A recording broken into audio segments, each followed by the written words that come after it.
Welcome to What If Sleepstorian, where the boundaries between worlds dissolve and beloved characters step beyond the pages of their original tales.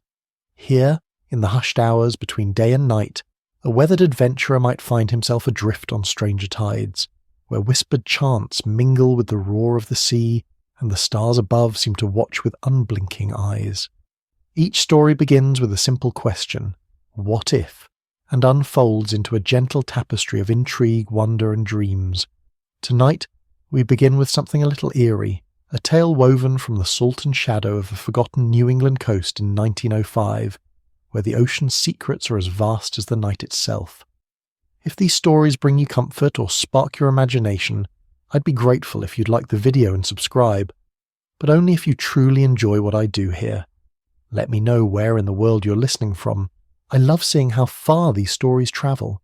So dim the lights, find your most comfortable position, and let these whispered narratives carry you softly towards sleep. The sea was a restless giant that night, its waves gnashing at the craggy cliffs of a small unnamed island off the New England coast.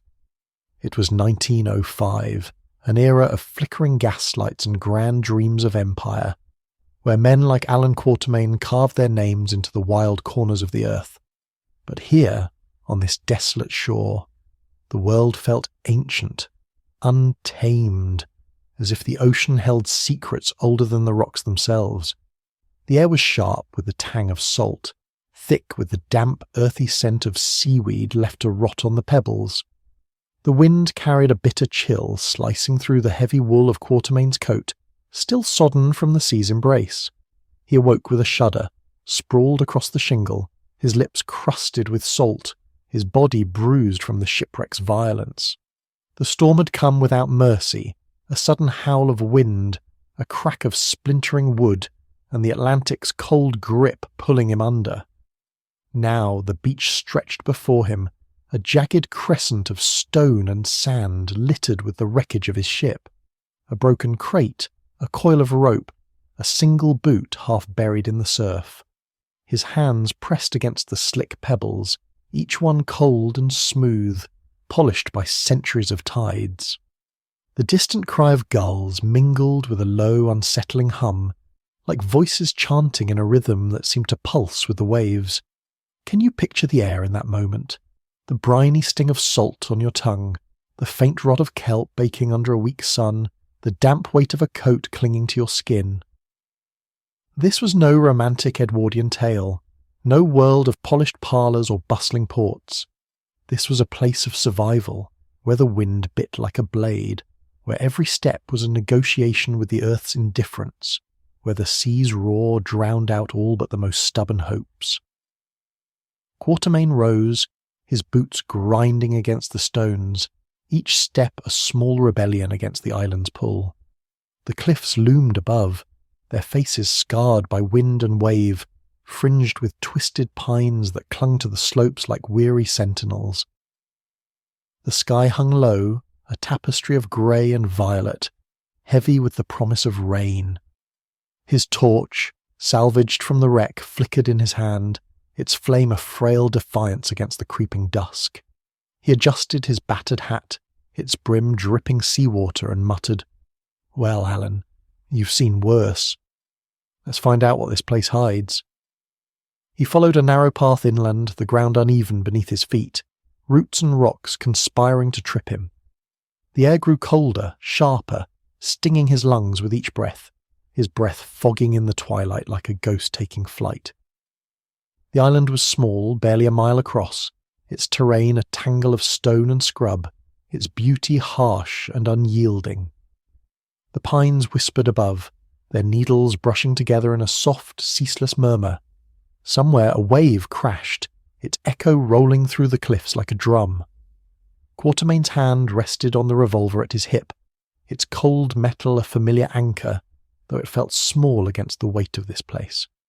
This was not the Africa of his youth, with its sunlit plains and thundering herds, nor the London of gaslit streets and smoky taverns. This was a world apart, where the progress of 1905, its telegraphs, its steamships, its grand ambitions, felt like a half-remembered dream. The air pressed against his skin, heavy with an unseen presence, as if the island itself were alive, watching. Quartermain had faced lions, navigated jungles thick with fever, outwitted men who thought themselves his betters. But here, the shadows seemed to shift just beyond his gaze, and the sea's voice held a note he could not name. What would you have done, washed ashore on such a place with the wind clawing at your skin and the sea whispering truths you weren't meant to know? Would you have pressed forward, as Quartermain did, or lingered by the water, praying for a sail on the horizon? The village appeared as he created a low rise, its cluster of shacks clinging to the cliff's base like shells on a reef. Thin threads of smoke rose from chimneys, curling into the sky like spirits fleeing the earth. The houses were rough, built of driftwood and stone, their roofs sagging under the weight of years. Lanterns glowed faintly in a few windows, their light muted, as if unwilling to challenge the darkness. The air carried the heavy scent of burning peat, mingled with the faint warm aroma of bread baking in some unseen hearth, a fleeting promise of life in this bleak place. But there was no warmth here, no sign of welcome. The streets lay empty, the silence broken only by the sea's relentless roar and a strange rhythmic chant, now clearer, drifting from beyond the village's edge. Quartermain moved cautiously, his boots crunching on the gravel path, each step measured. The village felt frozen, untouched by the world beyond. No telegraph wires hummed overhead. No clatter of carts broke the quiet. This was a place of older ways, of tales told by firelight, of warnings carved into the bones of the land. The air was damp, thick with the smell of salt and decay, and his torch cast long shadows that danced across the weathered walls. He paused at a corner, his eyes sweeping the empty street, his ears straining for any sound beyond the waves. The chanting grew louder, a chorus of voices weaving together, rising and falling like the tide. He followed the sound, drawn to a clearing where a stone circle stood, its boulders weathered and scarred, their surfaces etched with spirals and shapes that seemed to writhe in the torchlight. The air here was heavier, thick with the scent of damp earth and something sharp, like burnt offerings left to the wind. The chanting was clear now, a litany of strange syllables that twisted in his mind. Ya, ya, Cthulhu-ftan. The words were alien, yet they carried a weight that chilled his blood, a sense of something vast stirring just beyond the world's edge. Quartermain crouched behind a boulder, his heart steady but his senses sharp. He was a man of reason, a man who trusted his eyes and his gun, but those voices stirred something deep within him, a fear older than the savannas he'd roamed. The villagers emerged from the shadows, their faces pale, their eyes wide with a fervour that set his nerves on edge. They wore cloaks of rough homespun, stained with salt and mud, and carried no weapons, only amulets of bone and shell that clinked softly as they moved. They formed a slow circle around a central stone, its surface slick with something dark. Oil, perhaps, or something worse. The air shimmered above the stone, as if the night itself were bending, and for a moment Quartermain saw, or thought he saw, a shape in the sky, vast and formless, its edges melting into the stars. His vision blurred, his head throbbing with a sudden searing pain, and he gripped the boulder to steady himself. The chanting stopped, and the villagers turned as one, their eyes finding his hiding place. "Who's there?" a voice called, sharp and trembling, not with fear but with something like reverence. It was a woman, her hair wild and streaked with grey, her face half hidden by her cloak's hood. "Step forward, stranger, or the Deep One claims you." Quartermain stood, his revolver low but ready. "I'm no threat," he said, his voice calm, the voice of a man who'd faced worse odds. "Just a castaway washed ashore. Allan Quartermain's my name. Who are you?" The woman's eyes narrowed, her lips thin. "You don't belong here," she said, her voice soft but edged with warning. "This is sacred ground. The sea brought you, but it's not yours to claim." "I claim nothing," Quartermain said, his tone firm but even. "I only want to know what you're calling out here in the dark." The villagers murmured, their amulets clinking. The woman stepped closer, her bare feet silent on the earth. "We honour the one who waits," she said, "the one who dreams beneath the waves, Cthulhu, the great sleeper, who speaks in visions." Quartermain's jaw tightened. He'd heard tales of ancient gods, of rites whispered in the world's forgotten corners, but he'd dismissed them as superstition. Yet here, the words carried a weight that made his skin crawl. "Sounds like a costly dream," he said. "What's the price of this worship?" The woman's smile was thin, knowing. "Everything," she whispered, "and nothing. The sea gives, and the sea takes. You'll learn, stranger. You'll learn." Quartermain found refuge in a derelict fisherman's shack, its walls groaning under the wind's relentless push. The air inside was thick with the scent of mildew and old nets, the straw mattress rough against his skin as he sat, his revolver close, his torch burning low. The sea's roar filled the silence, a constant pulse that seemed to echo the chant still lingering in his mind. He leaned back, the damp wood creaking beneath him, and let his eyes trace. Can you imagine that moment, alone in a world so far from your own, with the sea's voice your only companion, the weight of the unknown settling in your chest, the faint glow of a torch your only shield against the dark? Quartermain was a man of action, a hunter of the wild, but even he felt the stir of something vast, something that defied the maps he'd lived by. Sleep came unbidden, and with it, visions. A city beneath the waves, its spires twisted, its streets filled with shapes that were neither fish nor man. A voice deep and hollow whispered in his mind, "I am the tide that drowns the world."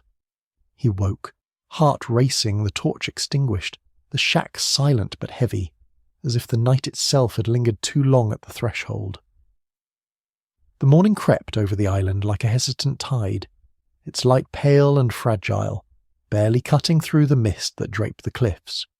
The sea growled below, its waves a deep, relentless pulse that seemed to thrum through the earth itself. The air was sharp with the scent of wet stone and pine, tinged with the sour bite of fish left to decay in the tide's wake. It was 1905, a time of steamships and gaslit cities beyond these shores. But here, on this forgotten sliver of New England coast, the world felt ancient, untouched, as if the ocean guarded truths older than the cliffs. Allan Quartermain stood outside the fisherman's shack, his breath curling in the cold dawn air, his coat still heavy with the sea's damp embrace. The shack's weathered planks groaned softly behind him, as if murmuring secrets to the wind.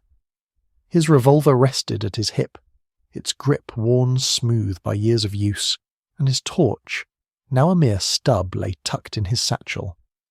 He gazed at the horizon, where the sea blurred into a sky of muted grey, and felt the island's presence pressing against him, a weight in the air, in the rhythm of the waves, in the echo of those strange chanted syllables, Ia, Ia, Funglui Miglum Naf Cthulhu Dagn. He was a man forged in hardship, a hunter who'd tracked beasts across African plains, a survivor who'd outwitted death in jungles thick with danger. But this island was different, its mystery a shadow that clung to his thoughts, stirred by the villagers' fervour, their bone and shell amulets, and the fleeting shape he'd glimpsed in the night sky. He adjusted his hat, its brim still dripping, and muttered, "Come on, Allan. It's just another challenge.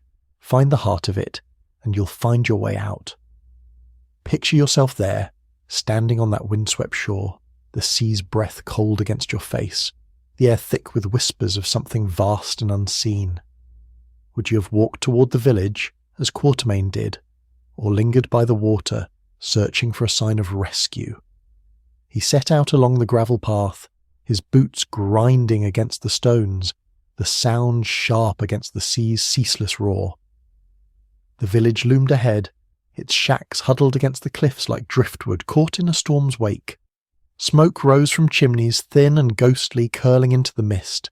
The houses were rough, their walls patched with moss and salt, their roofs sagging under years of wind and rain. A few lanterns glowed in windows, their light faint as if wary of the day. The air carried the heavy scent of burning peat, mixed with the briny stench of low tide, where seaweed tangled with broken shells.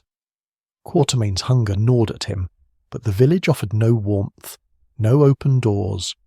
Faces peered from behind curtains, then vanished, and the few villagers he saw hurried past, their cloaks pulled tight, their amulets catching the pale light. He found a tavern at the village's centre, its faded sign reading "The Drowned Anchor." The door groaned as he pushed it open, releasing a wave of warm, stale air thick with the smell of ale and smoked mackerel. The room was dim, lit by a single oil lamp that cast flickering shadows across the scarred tables. A handful of men sat in the corner, their faces etched by years at sea, their voices low and cautious. Quartermain pulled up a chair, its legs scraping the floor, and said, "Room for one more." The men exchanged glances, their eyes guarded, but an older man with a beard like frosted kelp nodded. Quartermain ordered a mug of ale, its taste sharp and bitter, anchoring him to the moment. He leaned forward, his voice steady. "I'm a stranger here, shipwrecked last night. Name's Allan Quartermain. Tell me about this place, about that name I heard. Cthulhu." The word fell like a stone into deep water. The old man's eyes narrowed, his fingers tightening around his mug. "You don't say that name carelessly," he rasped, his voice worn by salt and time. "Not here. The sea listens." "I've heard darker tales," Quartermain said, though the chant's echo tightened his throat. "What does it mean to you?" The old man's gaze drifted to the window where the sea churned beyond the glass. "It's the old way," he said. "The sea's older than us, older than the earth.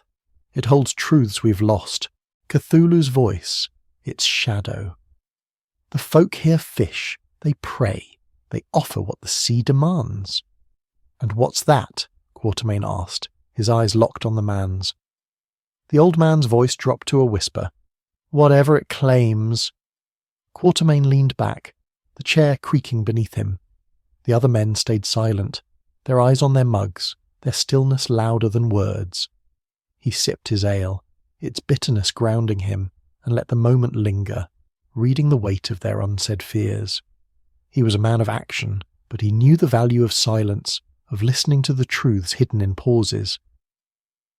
He left the tavern as the mist began to thin, revealing the village's rough edges. The shacks were weathered, their walls stained with salt, their roofs bowed like old sailors' backs.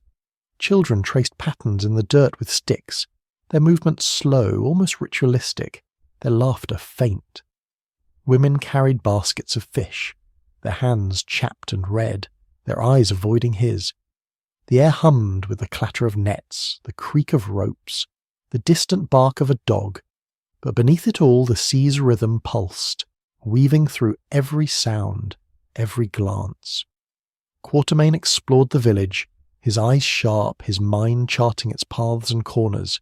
He noticed carvings on door frames, spirals and shapes that mirrored the stone circle, their lines worn but deliberate. Amulets hung from eaves, their shells swaying in the breeze, clinking like distant bells. The villagers watched him, their glances brief but heavy, as if measuring him against some unseen balance. He was a stranger, a disruption, and the island seemed to feel it. How would it feel walking those winding paths, with every shadow holding a secret, the air thick with salt and suspicion, the sea's voice a constant murmur in your heart?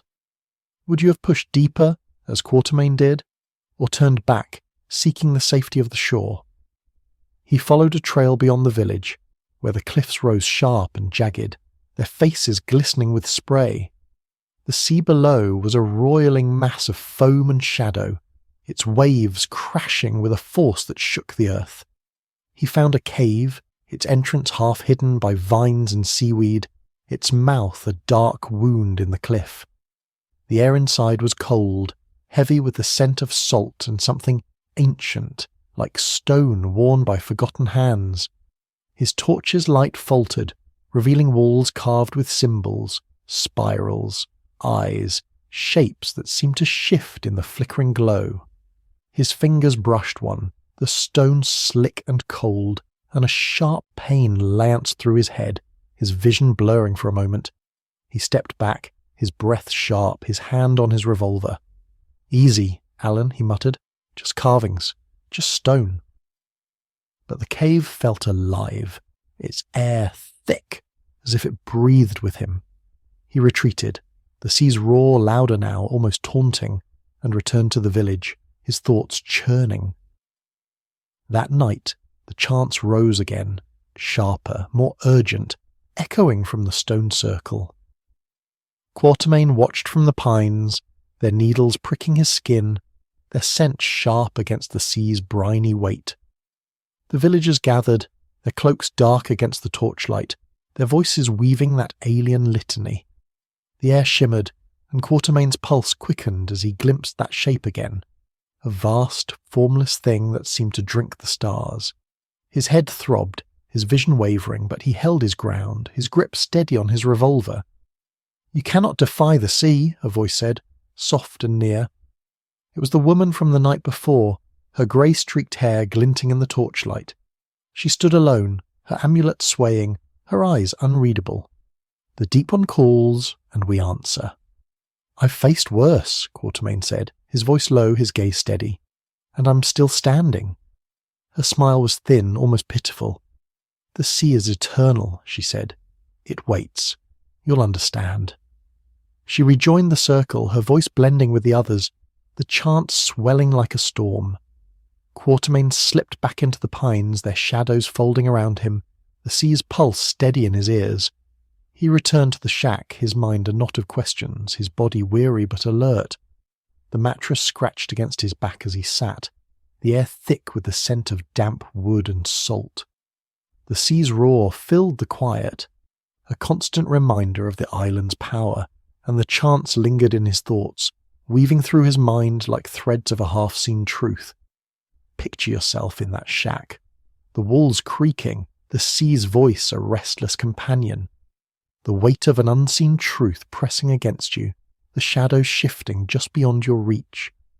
Quartermain was a man of fire and steel, but even he felt the stir of something vast, something that whispered beyond the stars. He lay back, the darkness closing in, and visions came unbidden. A city beneath the waves, its spires twisted, its streets alive with shapes that defied reason. A voice, deep and endless, murmured in his mind, "I am the tide that endures." He stirred, his breath uneven, the shack still and dark, but the air felt charged, as if the island had turned its eyes upon him, waiting for his next move. The island woke under a sky heavy with clouds, their edges frayed like old sails, casting a dim, silvered light over the cliffs. The sea churned below, its waves a low, guttural roar that seemed to pulse through the earth, as if the ocean itself were breathing. The air was thick with the scent of salt and wet pine, laced with a faint acrid bite of something burnt, charred wood or offerings left to the wind. It was 1905, a world of steam and progress beyond these shores, but here, on this forgotten New England islet, time felt like a tide that had long since turned, leaving only whispers of an older truth. Allan Quartermain stood at the village's edge, his boots sinking into the damp earth, his coat stiff with dried salt. The fisherman's shack lay behind him, its weathered planks groaning under the morning's breeze, as if reluctant to face the day. His revolver hung at his hip, its weight a steady anchor, and his satchel held the last of his torch, its wick nearly spent. The chants from the night before lingered in his mind, their alien syllables weaving through his thoughts like threads of a half-forgotten dream. Ia, ia, funglui melwenaf cthulhu ftan. The memory of that shimmering shape in the sky, vast and formless, tightened his chest, a shadow that defied the reason he'd built his life upon. He was a man of action, a hunter who'd tracked lions across sun-scorched plains, a survivor who'd faced death in jungles thick with fever, But this island had no savannah, no place for steel or fire. Its mystery was a weight in the air, in the villagers' fervent eyes, in the carvings that seemed to watch him from every stone. He adjusted his hat, its brim frayed but defiant, and muttered, "You've faced worse, Allan. Find the truth, and you'll find your way off this cursed rock. Picture yourself standing there, the sea's roar filling your ears, the air heavy with salt and secrets. Would you have ventured deeper into the village, as Quartermain did, or stayed by the cliffs, searching for a path back to the world you knew?" He moved through the village, his steps deliberate, his eyes scanning the shacks that leaned against each other like weary travellers. The air was alive with the creak of ropes, the clatter of nets being mended, the faint rhythmic thud of a hammer shaping wood. The scent of smoked fish hung heavy, mingling with the damp musk of earth churned by recent rains. The villagers kept their distance, their cloaks pulled tight, their amulets of bone and shell glinting in the pale light. A woman paused to watch him, her hands red from gutting fish, her eyes sharp with suspicion before she turned away.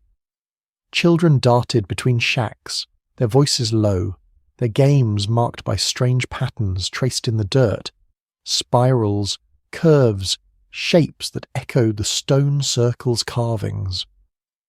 Quartermain's mind worked as he walked, piecing together the island's rhythm. The villagers were bound by something deeper than fear, a devotion that pulsed like the tides. The chants, the amulets, the carvings, they were threads in a tapestry he could not yet read. He paused at a well, its stone rim worn smooth, its water dark and still. The air here was colder, carrying a faint metallic tang, like blood or rust. He leaned over, peering into the depths, and for a moment the water seemed to ripple, as if something stirred below. He stepped back, his hand brushing the revolver, his pulse steady but quick. The tavern, the drowned anchor, drew him back, its door ajar, releasing a faint warmth into the morning chill. Inside, the air was thick with the smell of ale and charred wood, the single oil lamp casting a golden glow across the scarred tables. The same men sat in their corner, their faces etched with the sea's harsh lessons, their voices hushed. Quartermain approached, his boots scuffing the floor, and sat without asking. "Morning," he said, his tone easy but firm. "I've questions, if you'll hear me." The old man with the sea-foam beard met his gaze, his eyes wary but curious. "You're a stubborn one, stranger," he said, his voice rough as gravel. "Most would have left by now or tried." "No ship to leave on," Quartermain said, leaning forward, "and I'm not one to run from a puzzle. Tell me more about this. Cthulhu. What does it want from you?" The old man's fingers tightened around his mug, his knuckles white. "It don't what men want," he said. "It is. The sea speaks through it, dreams through it. We give what it asks, and it keeps the village safe. Fish in the nets, storms that pass us by." "And when it asks for more?" Quartermain pressed, his voice low, his eyes steady. The old man looked away, his gaze drifting to the window, where the sea churned grey and endless. "It always does," he whispered, "and we pay." The other men shifted, their silence heavy, their eyes avoiding Quartermain's. He leaned back, the chair creaking, and sipped his ale, its bitterness sharp against his tongue. He knew men like these, hard men, shaped by necessity, bound by beliefs they could not name. But this was no tribal rite, no superstition born of ignorance. The air itself felt charged, as if the island listened to their words. He left the tavern, the village unfolding around him like a map of secrets. He followed a path toward the cliffs, where the sea's roar grew louder, its spray stinging his face like needles. The rocks were slick, their surfaces etched with more of those strange carvings, spirals, eyes, shapes that seemed to twist when he looked too long. He found a second cave, smaller than the first, its entrance hidden by a curtain of seaweed. The air inside was damp, heavy with the scent of salt and decay, and his torch's light revealed walls covered in symbols, their lines deeper, more deliberate, as if carved by hands that knew their power. His fingers hovered over one, the stone cold and slick, and a sudden pain flared behind his eyes, his vision swimming with images of a city beneath the waves, its towers wrong, its streets alive with shadows that moved in ways no creature should. He stumbled back, his breath sharp, his hand on his revolver. "Just stone," he muttered, though his voice lacked conviction. The cave felt alive, its air pressing against him, as if it resented his presence. He retreated, the sea's roar a mocking echo, and returned to the village, his thoughts a tangle of doubt and determination. What would it feel like, standing in that cave, the walls whispering truths you couldn't grasp, the sea's voice, a constant companion, the air heavy with a presence you couldn't name? Would you have pushed forward, as Quartermain did, or fled, seeking the light of day? The day wore on, the sky darkening as clouds thickened, the air growing heavy with the promise of the rain. Quartermain explored further, his boots splashing through puddles that smelled of salt and earth. He found a small chapel, its steeple leaning, its walls stained with moss. Inside, the air was cold, smelling of wax and damp wood, and the pews were empty, save for a single candle burning on an altar. The altar was carved with the same spirals, its surface slick with something dark. Oil or blood, he couldn't tell. A book lay open, its pages yellowed, filled with script he couldn't read, though the shape seemed to pulse under his gaze. He closed it, his fingers tingling, and left, the candle's flame flickering behind him. The villagers grew bolder as dusk fell, their eyes following him openly now, their amulets clinking like a warning. He overheard whispers, talk of the tide that comes, of the deep one's will. The chants returned at nightfall, louder, more fervent, echoing from the stone circle. Quartermain followed, moving through the pines, their branches scratching his arms, their scent sharp against the sea's briny weight. He crouched in the shadows, watching the villagers gather, their cloaks dark against the torchlight, their voices rising in that alien litany. The air shimmered, and Quartermain's heart raced as he saw it again. That vast, formless shape in the sky, its edges swallowing the stars, its presence a weight that pressed against his mind. He stood, his revolver drawn, his voice cutting through the chant. "Enough," he shouted, stepping into the torchlight. "This madness stops now. Whatever you're calling, it's not your saviour. It's your end." The villagers froze, their faces a mix of rage and fear. The woman with grey-streaked hair stepped forward, her amulet glinting, her eyes blazing. "You cannot stop the tide," she said, her voice calm but unyielding. "The Deep One dreams, and we are its voice." "I've faced beasts before," Quartermain said, his revolver steady, "and I've never met one that couldn't be stopped." Her lips curved, a smile both pitying and defiant. "The sea is no beast," she said. "It is eternal. You'll see." The villagers resumed their chant, softer now but no less resolute. Quartermain backed away, the pines closing around him, his mind racing. He returned to the shack, the air thick with the scent of damp wood and salt, the sea's roar a constant pulse. He sat, his revolver across his lap, his thoughts churning. The island was alive with something he couldn't name, something that defied the steel and fire of his world. The chants echoed in his mind, their rhythm weaving through his thoughts, and the memory of that shape in the sky lingered, a shadow that refused to fade. Imagine yourself there, in that weathered shack, the sea's voice a restless companion, the air heavy with truths you couldn't hold. Would you have stood your ground, as Quartermain did, or sought escape, fleeing the island's grasp? He lay back, the mattress rough against his skin, the darkness closing in. Visions came unbidden, a city beneath the waves, its spires twisted, its streets alive with shapes that moved in impossible ways. A voice, vast and hollow, whispered in his mind, "I am the tide that binds." He stirred, his breath uneven, the shack silent but charged, as if the island itself had turned its gaze upon him, waiting for the next move in a game he did not yet understand. The island lay under a sky bruised with storm clouds, their edges jagged, spilling a faint ashen light over the cliffs.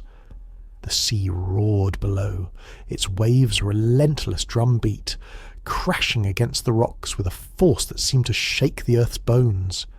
The air was heavy with the scent of salt and damp earth, laced with a sharp metallic tang, like iron left to rust in the tide's embrace. It was 1905, a world of steam and ambition beyond these shores. But here, on this wind-swept speck off the New England coast, the island felt like a relic of a forgotten age, its secrets carved into the stones and whispered by the waves. Allan Quartermain stood at the village's edge, his boots caked with mud, his coat stiff with salt and grime. The fisherman's shack loomed behind him, its weathered planks creaking in the wind, as if protesting the weight of the truths it sheltered. His revolver hung at his hip, its grip a familiar comfort, and his satchel held the last scraps of his supplies, matches, a knife, a few bullets. The chants from the night before echoed in his mind, their alien syllables twisting like smoke. Ya, Funglui Malunaf Cthulhuftan. The memory of that vast, formless shape in the sky clung to him, a shadow that challenged the steel and fire of his world. He was a man of the wild, a hunter who'd faced lions under African suns, a survivor who'd outlasted fevers and foes. But this island was no jungle, no savannah. Its mystery was a tide that pulled at his reason, stirred by the villagers' fervent eyes, the carvings that seemed to breathe, the whispers that lingered in the air. He adjusted his hat, its brim tattered but resolute, and muttered, "You've faced darker days, Allan. Find the root of this, and you'll cut it free. Envision yourself there, standing on that rugged path, the sea's voice a constant pulse, the air thick with the weight of unseen eyes. Would you have pressed deeper into the village's heart, as Quartermain did, or turned to the cliffs, seeking a way back to the world beyond?" He moved through the village, his steps measured, his eyes tracing the lean of the shacks, their driftwood walls scarred by years of salt and storm. The air hummed with the clink of shells strung above doorways, the soft thud of nets being knotted, the faint crackle of a fire burning somewhere unseen. The scent of smoked herring mingled with the damp musk of earth churned by the morning's drizzle, a reminder of life clinging to this harsh place. The villagers kept their distance, their cloaks drawn tight, their amulets glinting like warnings in the dim light. A man hauling a basket of fish paused, his eyes narrowing before he hurried away, his boots splashing in a puddle that smelled of brine and decay. Quartermain's mind worked as he walked, piecing together the island's puzzle. The villagers were bound by something deeper than tradition, a devotion that pulsed like the sea itself. The chants, the carvings, the amulets, they were signs of a belief that ran deeper than fear, a faith that tied them to the island's heart. He paused at a crossroads where a weathered post bore a carving of a spiral, its lines curling inward like a whirlpool. The air here was colder, carrying a faint sour scent, like milk gone bad. He touched the carving, his fingers grazing the rough wood, and a shiver ran through him, not from cold but from something older, something that seemed to stir in the silence. He followed a narrow path to a small market, its stalls rough and sparse, offering fish, rope, and crude tools. The air was thick with the smell of salt-cured cod and wet canvas, the stalls lit by flickering lanterns that cast shadows like dancing ghosts. A woman stood behind one, her hands busy scaling a fish, its silver scales catching the light. Quartermain approached, his voice low. "Good morning," he said. "I'm new here, shipwrecked. Name's Allan Quartermain. Mind telling me about this place?" Her hand stilled, her eyes sharp but guarded. "You're the stranger," she said, her voice flat, her fingers resuming their work. "Folks talk. You ask too many questions." "I've a habit of it," Quartermain said, leaning against the stall, his tone easy but firm. "Heard her name last night. Cthulhu. What's it mean to you?" Her knife paused, her eyes flicking to his. "Don't speak it," she said, her voice low, urgent. "The sea hears. It's the old truth, the one who dreams below. We honour it, and it keeps us." "Keeps you?" Quartermain asked, his eyes steady. "Or binds you?" She looked away, her hands trembling slightly as she sliced the fish. "You don't understand," she said. "The sea gives life. Fish, shelter, safety, but it asks things too." "And what does it ask?" he pressed, his voice calm but unyielding. Her eyes met his, dark and haunted. "What we can give," she said, and turned away, her knife moving faster now, as if to drown out the words. Quartermain left the market, the village's rhythm settling into his bones. He noticed more carvings, on walls, on stones, on the handles of tools, each one a spiral, an eye, a shape that seemed to shift when he looked too long. The villagers' glances grew bolder, their whispers sharper, speaking of the tide's will and the deep one's gaze. He felt the island watching him, its presence a weight in the air, a pulse in the earth. What would it be like, walking those paths, knowing each step drew you deeper into a mystery you couldn't name? The sea's voice, a constant murmur, the villagers' eyes, a silent judgment. Would you have kept searching, as Quartermain did, or sought refuge, hoping to outweight the island's pull? He followed a trail to the cliff's base, where the sea's spray stung his face, its roar a thunder that drowned out thought. He found another cave, its entrance narrow, half hidden by rocks slick with algae. The air inside was cold, heavy with the scent of salt and something older, like bones left to moulder. His torch's light flickered, revealing walls etched with symbols, deeper, more intricate than before, their lines pulsing in the dim glow. He knelt, his fingers tracing a carving, and a sharp pain flared behind his eyes, his vision swimming with images of a city beneath the waves, its towers twisted, its streets alive with shapes that moved in ways no mortal eye could hold. A voice vast and hollow whispered in his mind, "I am the tide that claims."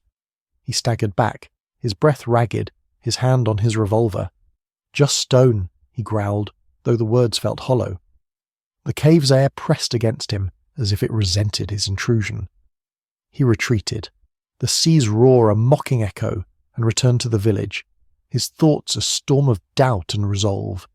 As dusk fell, the chants rose again, sharp and fevered, echoing from the stone circle.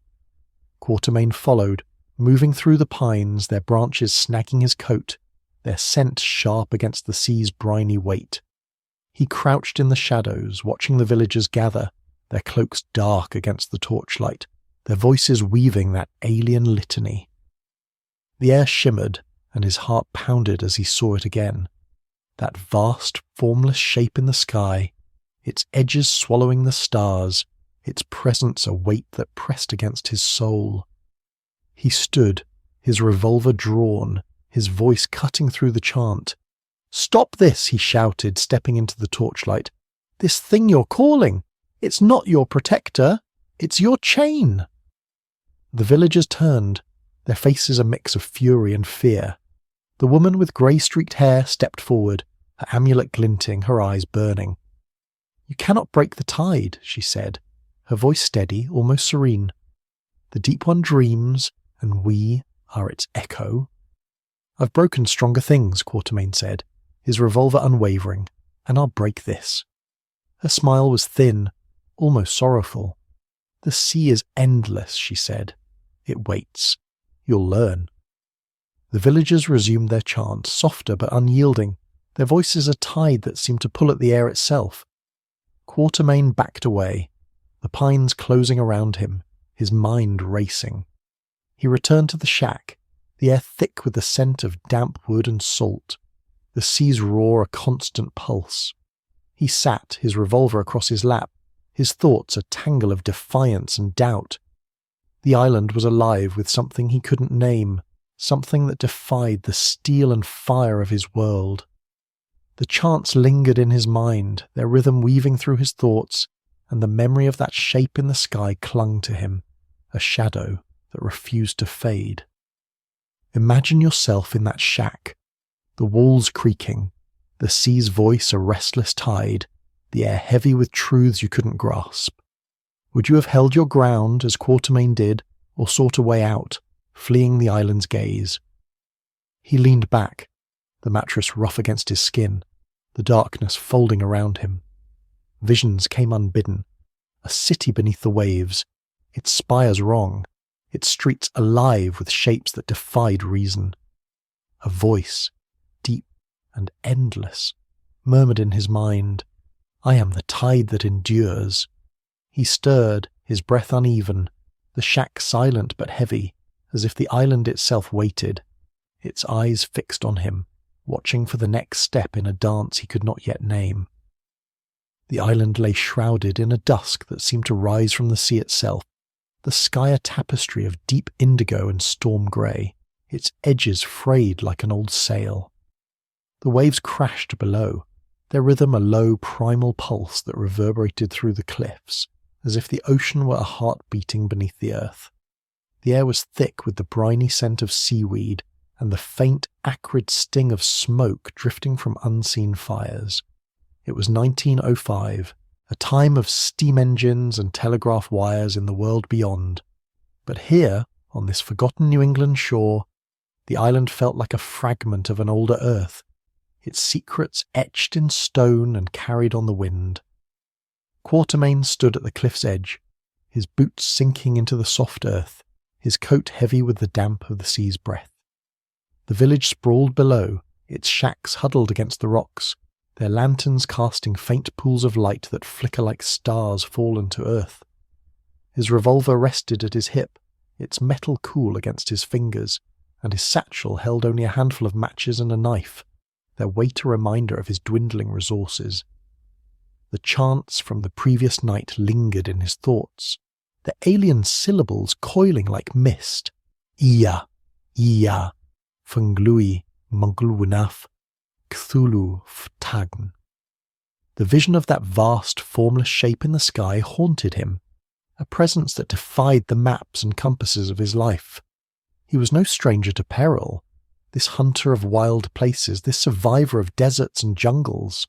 Allan Quartermain had faced beasts that roared and men who betrayed, but the island's mystery was a tide that pulled at his soul, stirred by the villagers' fervent gazes, the carvings that seemed to pulse, the whispers that wove through the air.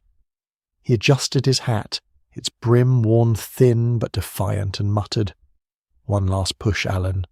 Find the heart of this and you'll break its hold.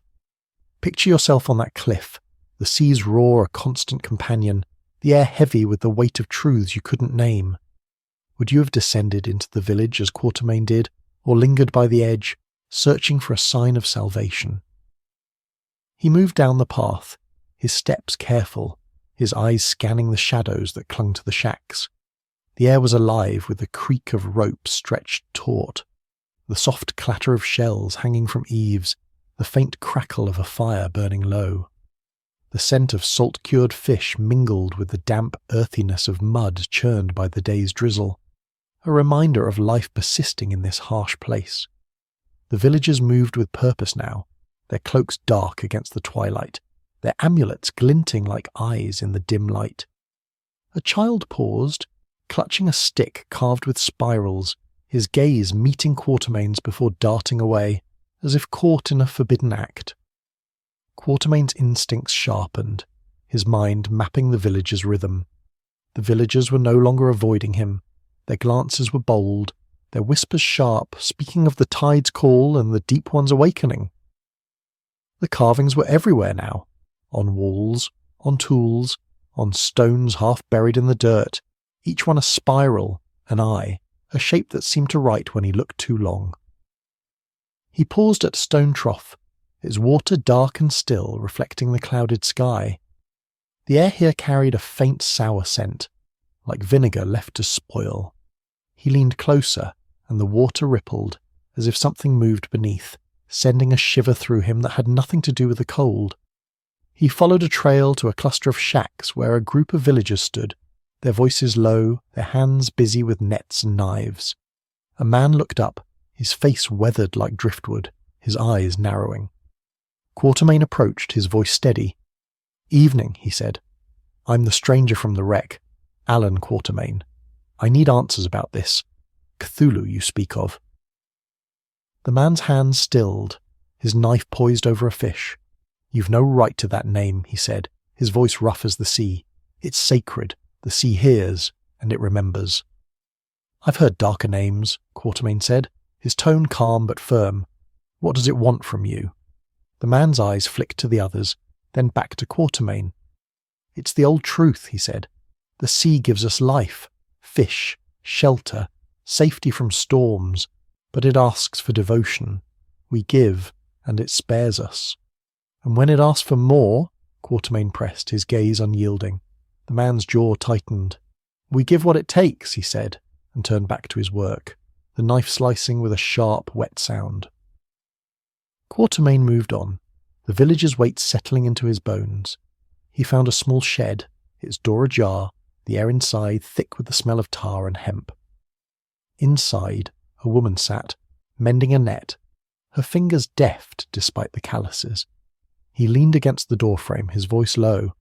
"I'm not here to cause trouble," he said, "but I need to understand. What's this Cthulhu to you?" She didn't look up, her hands moving steadily. "It's the sea's heart," she said, her voice soft but firm. "It dreams, and we listen. It keeps the village whole." "At what cost?" Quartermain asked, his eyes searching hers. Her hands paused, her gaze meeting his, dark and unreadable.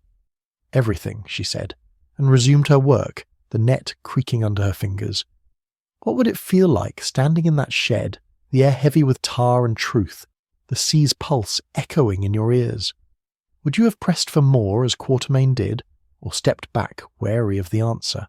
He left the shed, the twilight deepening, the sky a canvas of shadow and storm. The chants rose again, sharp and urgent, echoing from the stone circle. Quartermain followed, moving through the pines, their branches snagging his coat, their scent sharp against the sea's briny weight. He crouched in the shadows, watching the villagers gather, their cloaks dark against the torchlight, their voices weaving that alien litany. The air shimmered, and his pulse quickened as he glimpsed that shape again. A vast, formless thing that seemed to swallow the stars, its presence a weight that pressed against his mind. He acted on instinct, his revolver drawn, his voice slicing through the chant. "This ends now," he shouted, stepping into the torchlight. "Whatever you're calling, it's not your shield, it's your chain." The villagers turned, their faces a mix of rage and reverence. The woman with grey-streaked hair stepped forward, her amulet glinting, her eyes blazing. "You cannot defy the tide," she said, her voice calm but unyielding. "The Deep One dreams, and we are its voice." "I've broken stronger chains," Quartermain said, his revolver steady, his voice a low growl, "and I'll break this one." Her smile was thin, almost mournful. "The sea is eternal," she said. "It waits. You'll see." The villagers resumed their chant, softer but resolute, their voices a tide that seemed to pull at the air. Quartermain held his ground, his mind racing. He needed more than words, more than steel. He retreated to the cliffs, the sea's roar a thunder in his ears, and found the cave he'd discovered before, its entrance yawning like a wound. The air inside was cold, heavy with the scent of salt and decay, and his torch's light revealed walls etched with symbols, spirals, eyes, shapes that pulsed in the flickering glow.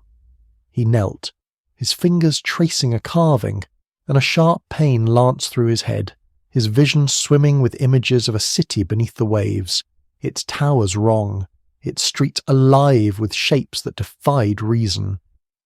He stumbled back, his breath ragged, his hand on his revolver. "Enough," he growled, his voice echoing in the cave. He pulled the matches from his satchel, his hands steady despite the pain. He struck one, its flame small but fierce, and set it to a pile of dry seaweed at the cave's entrance. The fire caught, slow at first, then fierce, the smoke thick and choking. He backed away, the flames casting wild shadows, the symbols seeming to writhe in the light. The villagers' chants faltered, their voices breaking as smoke rose into the sky. Quartermain moved through the pines, his heart pounding, his eyes scanning the darkness. He found the stone circle, now empty, the central stone slick with that dark, oily substance. He struck another match, setting it to the grass at the circle's edge, the flames spreading slowly, their heat a stark contrast to the cold air. The villagers appeared, their faces pale, their voices rising in a wail of despair and fury. "You cannot stop it," the woman shouted, her hair wild in the firelight. "The Deep One will rise." "Then I'll face it," Quartermain said, his voice steady, his revolver raised, "and I'll end it." The flames grew, the air thick with smoke and salt, the sea's roar a constant pulse. The villagers scattered, some weeping, others shouting, their amulets clinking as they fled. Quartermain stood alone, the fire's heat against his face, the sea's voice a challenge in his ears. The island felt alive, its presence a weight that pressed against him, but he held his ground, his resolve a spark in the darkness. Imagine yourself there, the flames crackling, the sea's voice a relentless tide, the air heavy with the weight of a truth you couldn't hold. Would you have stood with Quartermain, defying the island's will, or slipped into the shadows seeking escape? He returned to the shack, the air thick with the scent of smoke and salt, the sea's roar a constant companion. He sat, his revolver across his lap, his thoughts a storm of defiance and doubt. The island was alive with something he couldn't name, something that defied the steel and fire of his world. The chants were silent now, but the memory of that shape in the sky lingered, a shadow that refused to fade. He sat in the shack's dim embrace, the air thick with the scent of salt and charred wood, the sea's murmur a steady pulse beyond the walls. His hands rested on the revolver, its weight a quiet anchor, while the stars outside burned cold and distant. The island's presence lingered, a shadow woven into the night, but Quartermain's resolve held firm, a spark of defiance against the tide's pull. He rose, the floor creaking beneath him, and faced the door, ready to carve his path through the darkness, a hunter unbound by the sea's ancient song. The island lay hushed under a sky heavy with stars, their light faint and cold, scattered like shards of ice across the velvet dark. The sea murmured below, its waves a soft, ceaseless sigh, rolling against the cliffs with a rhythm that felt like the breath of something vast and unseen. The air carried the sharp tang of salt and the faint, earthy musk of pine needles damp with dew. It was 1905, a time of steamships and gaslit streets in the world beyond. But here, on this forgotten New England shore, the island seemed to exist outside time, its secrets woven into the tides and whispered by the wind. Quartermain stood near the village's heart, his boots crunching on the gravel path, his coat stiff with the residue of salt and smoke. The shacks loomed around him, their driftwood walls silvered by starlight, their windows dark save for the occasional flicker of a lantern. His revolver hung heavy at his hip, its grip worn but steady, and his satchel held only a knife and a single match, their weight a reminder of his dwindling resources. The memory of the fire he'd set, the flames consuming the cave's entrance, the villagers' cries, burned in his mind, sharper than the chants that had haunted him. Ia, ia, funglui, mglunaf cthulu fatang. The shape he'd glimpsed in the sky lingered, a shadow that challenged the steel and fire of his world. He was a man forged in the crucible of the wild, a hunter who'd tracked beasts across African plains, a survivor who'd outlasted treachery and fever. But this island had no savanna, no jungle. Its mystery was a tide that pulled at his resolve, stirred by the villagers' unwavering devotion, the carvings that seemed to pulse, the air that carried whispers of something ancient. He adjusted his hat, its brim frayed but unyielding, and muttered, "One last stand, Allan, Cut the root of this, and you'll be free. Envision yourself in that village, the starlight casting long shadows, the sea's voice a steady murmur in your ears. Would you have walked those paths as Quartermain did, seeking the heart of the mystery, or turned to the shore hoping for a way out? He moved through the village, his steps cautious, his eyes tracing the lean of the shacks, their roofs sagging like weary shoulders. The air was alive with the soft clink of amulets swaying from eaves, the faint rustle of nets left to dry, the distant crackle of a fire burning low. The scent of smoked cod mingled with the damp earthiness of mud churned by the night's mist, a reminder of life clinging to this harsh place. The villagers were scarce now. Their presence felt more than seen, their glances sharp and fleeting. A woman stood in a doorway, her hands clutching a shawl, her amulet glinting as she watched him pass, her eyes dark with something between fear and defiance. Quartermain's mind worked as he walked, piecing together the island's truths. The villagers' faith was no mere superstition. It was a bond that tied them to the sea, to the carvings, to the chants that echoed like a heartbeat. He paused at a stone bench, its surface worn smooth, etched with a spiral that seemed to coil inward, drawing his gaze. The air here was colder, carrying a faint metallic scent, like blood dried on stone. He touched the carving, his fingers grazing the rough surface, and a shiver ran through him, as if the island itself stirred at his touch. He followed a path to a small pier, its timbers weathered and slick with algae, jutting into the sea like a finger pointing to the horizon. The air was thick with the smell of salt and tar, the waves lapping at the posts with a soft rhythmic slap. A fisherman stood at the pier's end mending a net, his hands moving with practised ease. Quartermain approached, his voice low. "Evening," he said. "I'm the stranger from the wreck, Allan Quartermain. I need to know about this. Cthulhu, you honour." The fisherman's hand stilled, his eyes narrowing, his face weathered like the cliffs. "You've no business with that name," he said, his voice rough as the sea. "It's the sea's truth. We don't speak it to outsiders." "I'm not leaving till I understand," Quartermain said, his tone calm but unyielding. "What does it want from you?" The fisherman's gaze drifted to the sea, its surface dark and restless under the stars. "It's the old way," he said. "The sea gives fish, safety, life. But it asks for loyalty. We give, and it spares us." "And when it demands more?" Quartermain pressed, his eyes steady. The fisherman's jaw tightened, his hands resuming their work. "We give what it takes," he said, his voice barely audible over the waves. Quartermain left the pier, the village's rhythm settling into his bones. He noticed more carvings, on fence posts, on barrels, on stones half buried in the dirt, each one a spiral, an eye, a shape that seemed to shift when he lingered too long. The villagers' whispers grew sharper, speaking of the tide's awakening and the deep one's will. The island felt alive, its presence a pulse in the air, a weight in the earth. What would it be like standing on that pier, the sea's breath on your face, the air heavy with truths you couldn't grasp? Would you have pushed deeper, as Quartermain did, or stepped back, wary of the answers? He followed a trail to the cliffs, where the sea's spray stung his face, its roar a thunder that drowned out thought. He found a hidden path, winding down to a cove where the waves churned against jagged rocks. The air was cold, heavy with the scent of salt and something older, like stone worn by forgotten hands.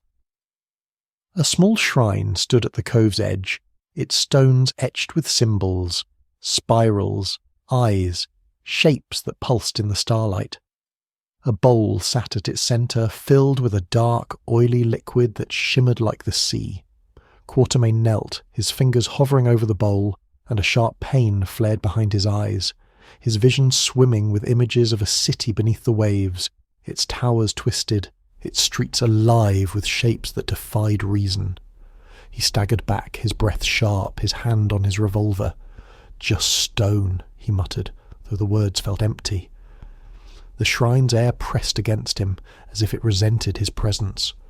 He struck his last match, its flame small but fierce, and set it to the shrine's base, where dry seaweed lay tangled. The fire caught, slow at first, then fierce, the smoke thick and acrid. The flames cast wild shadows, the cymbals seeming to writhe in the light.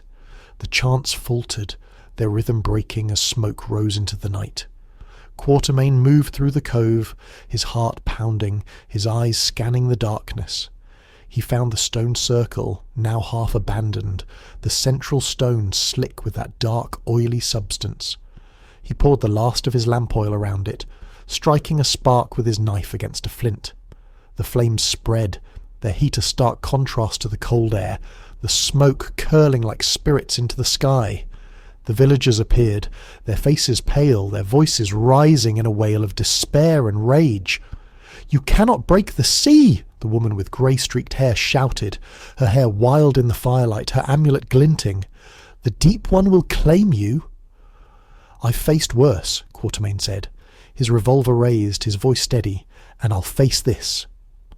The flames grew, the air thick with smoke and salt, the sea's roar a constant pulse. The villagers scattered, some weeping, others shouting, their amulets clinking as they fled. Quartermain stood alone, the fire's heat against his face, the sea's voice a challenge in his ears. The island felt alive, its presence a weight that pressed against him, but he held his ground, his resolve a spark in the darkness. He returned to the village, the air thick with the scent of smoke and salt, the sea's murmur a constant companion. He found a small boat, its hull weathered but intact, tied to a crumbling dock. He worked through the night, his hands blistered and raw, mending the ropes, checking the oars. The stars watched above, cold and unyielding, as he prepared to leave, the island's weight still pressing against him. Imagine yourself at that dock, the boat rocking beneath you, the sea's voice a restless tide, the air heavy with the weight of a truth you couldn't hold. Would you have set out as Quartermain did, or lingered caught in the island's grasp? He pushed the boat into the water, the waves cold against his hands, the air thick with the scent of salt and freedom. The village faded behind him, its lanterns dimming, the chants silent now. The sea stretched before him, vast and endless, its surface dark under the stars. He rowed, his muscles aching, his thoughts a tangle of triumph and doubt. The island's presence lingered, a shadow that clung to his mind, but the horizon called, a promise of the world beyond. The island lay cloaked in a dawn that broke like a whispered promise, its light pale and fragile, spilling over the cliffs in a soft silvered glow. The sea murmured below, its waves a gentle lapping against the rocks, their rhythm a quiet echo of the tides that had shaped this place for centuries. The air was crisp, heavy with the briny scent of seaweed and the faint, earthy tang of damp moss clinging to the stones. It was 1905, a time of steam and progress in the world beyond. But here, on this forgotten New England shore, the island seemed to hold its breath, its secrets lingering in the mist that curled like spirits over the water. Quartermain stood on the crumbling dock, his hands raw from mending the small boat, his coat stiff with salt and the faint residue of smoke from the fires he'd set. The village sprawled behind him, its shacks dark and silent, their lanterns extinguished, as if the island itself had turned inward. His revolver rested at his hip, its grip worn but steady, and his satchel held only a knife, its blade dulled by use. The memory of the stone circle's flames, the villagers' cries, and the chants, "Ya! Ya! Cthulhu Ftang," burned in his mind, sharper than the sea's cold breath. The shape he'd glimpsed in the sky lingered, a shadow that challenged the steel and fire of his world. He was a man of the wild, a hunter who'd faced lions under African suns, a survivor who'd outlasted betrayal and fever. But this island was no savannah, no jungle. Its mystery was a tide that pulled at his resolve, stirred by the villagers' fervent devotion, the carvings that seemed to breathe, the air that carried whispers of something ancient.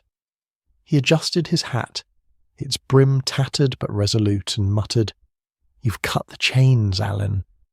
Now sail free, or this place will claim you. Picture yourself on that dock, the boat rocking beneath your feet, the sea's breath cool against your skin. Would you have pushed off, as Quartermain did, or lingered, caught by the island's silent pull?"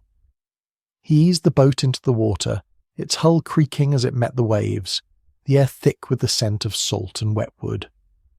The oars were heavy in his hands, their grain rough against his blistered palms, but each stroke was a defiance, a step toward freedom.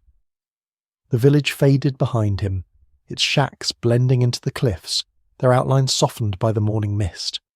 The sea stretched before him, vast and restless, its surface a mosaic of grey and silver under the rising sun. The air carried the faint cry of gulls, their wings slicing through the mist, and the distant thud of waves against the shore. Quartermain rowed, his muscles aching, his eyes fixed on the horizon. The island's presence lingered, a weight in the air, a pulse in the water. He passed a cluster of rocks, their surfaces slick with algae, etched with faint carvings, spirals, eyes, shapes that seemed to shift in the dawn's light. The sea's rhythm was steady, almost soothing, but beneath it he felt the island's gaze as if it watched him still, reluctant to let him go. He shook his head, muttering, "Not today, old beast. Not today." He paused to rest, the boat rocking gently, the air cool against his face. The scent of salt was sharp, mingled with the faint metallic tang of rust from the boat's fittings. He scanned the horizon, searching for a sail, a ship, anything to carry him back to the world of 1905, of ports and telegraphs and men who lived by reason, not whispers. But the sea was empty, its surface unbroken save for the ripples of his oars. He leaned back, the boat's wood creaking beneath him, and let his thoughts drift, piecing together the island's truths. The villagers had spoken of Cthulhu as a force, not a god, a presence that dreamed beneath the waves, binding them to its will. Their chants, their carvings, their amulets, they were offerings to a sea that gave and took without mercy. Quartermain had burned their shrine, scattered their circle, but the island's weight remained, a shadow that clung to his mind.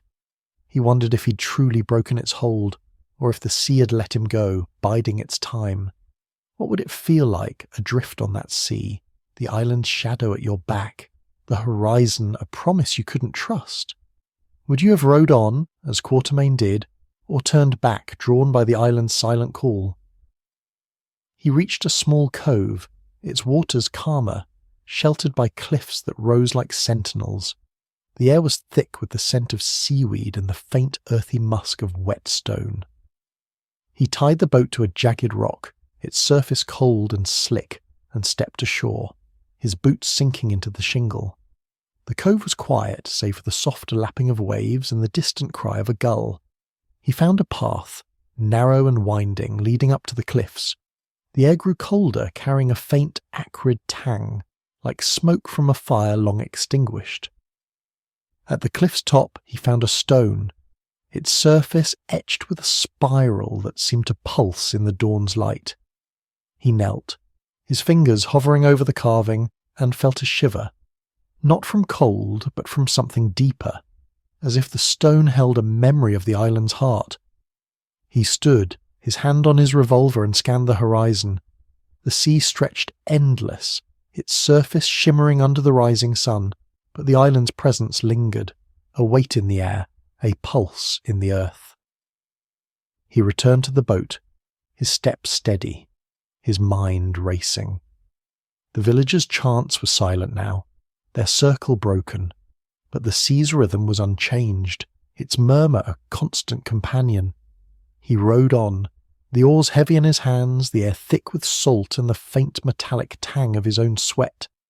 The horizon grew clearer, the mist thinning, and he glimpsed a faint shape. A sail, perhaps, or a trick of the light. His heart quickened, but he kept his stroke steady. his eyes fixed on the promise of freedom. He paused at midday, the sun high, but weak, its light barely warming the air. The sea was calm now, its surface smooth as glass, reflecting the sky's pale grey. He ate the last of his supplies, a stale biscuit, its taste dry and gritty, washed down with a sip of brackish water. The air carried the faint scent of fish, a reminder of the village he'd left behind. He leaned back, the boat rocking gently, and let his thoughts drift, piecing together the island's puzzle. The villagers had been bound by something deeper than fear, a faith that tied them to the sea's will. Their carvings, their amulets, their chants, they were threads in a tapestry of devotion, woven over generations. Quartermain had burned their shrine, scattered their circle, but the sea's presence lingered, a shadow that clung to his thoughts. He wondered if he'd truly escaped, or if the island had let him go, its tide still pulling at his soul. Imagine yourself in that boat, the oars heavy in your hands, the sea's voice a steady murmur, the horizon a promise you couldn't quite believe. Would you have rowed on, as Quartermain did, or looked back, wondering what truths you'd left behind? He rowed through the afternoon, the sea's rhythm a steady pulse, the air cool against his face. The sail grew clearer now, a merchant ship, its hull dark against the horizon. He shouted, his voice hoarse, and waved his hat, its brim flapping in the breeze. The ship turned, its sails catching the wind, and a small boat was lowered, its oars cutting through the water. Quartermain's heart pounded, his hands trembling on the oars, but he kept his stroke steady, his eyes fixed on the approaching boat. The sailors were rough, their faces weathered by years at sea, their voices loud with the cadence of men who lived by the wind. "You're a long way from anywhere," one said, his hand strong as he helped Quartermain aboard. "What brought you out here?" "Shipwreck," Quartermain said, his voice calm but weary. "And a story I'd rather forget." The sailor nodded, his eyes sharp but kind. "The sea tells strange tales," he said. "Best to leave 'em behind." Quartermain sat in the boat, the air thick with the scent of tar and salt, the ship's hull looming above. The island was a shadow now, its cliffs fading into the mist, its presence a faint weight in his chest. He leaned back, the wood cool against his back, the sea's rhythm a steady companion. The sailors rowed, their voices low, their oars cutting through the water with a soft rhythmic splash. The ship grew closer, its sails full, its promise of freedom real now, not a dream. Picture yourself in that boat, the island fading behind you, the sea's voice a fading echo, the air heavy with the weight of a truth you'd carried and left behind. Would you have looked forward, as Quartermain did, or glanced back, wondering what the island still held question mark? He climbed aboard the ship, the deck solid beneath his feet, the air thick with the scent of canvas and rope. The island was gone now, swallowed by the mist, its chants silent, its carvings hidden. Quartermain stood at the rail, his hands gripping the worn wood, his eyes fixed on the horizon. The sea stretched before him, vast and endless, its surface shimmering under the sun. He felt the weight of the island lift, a shadow fading from his mind, but a part of him wondered if the tide would ever truly let him go. The merchant ship cut through the sea like a blade through silk, its sails taut under a sky streaked with clouds, their edges glowing faintly with the last light of the dusk. The waves rolled beneath, a deep rhythmic pulse that carried the scent of salt and the faint sharp tang of tar from the deck. It was 1905, an era of steam and ambition in the ports of the world, but here, on the open Atlantic, the sea held sway, its voice a constant murmur that spoke of truths older than the ships that sailed it. Allan Quartermain leaned against the ship's rail, his hands gripping the worn wood, his coat still stiff with the island's salt. The deck swayed gently beneath his boots, its planks creaking with each rise and fall of the waves.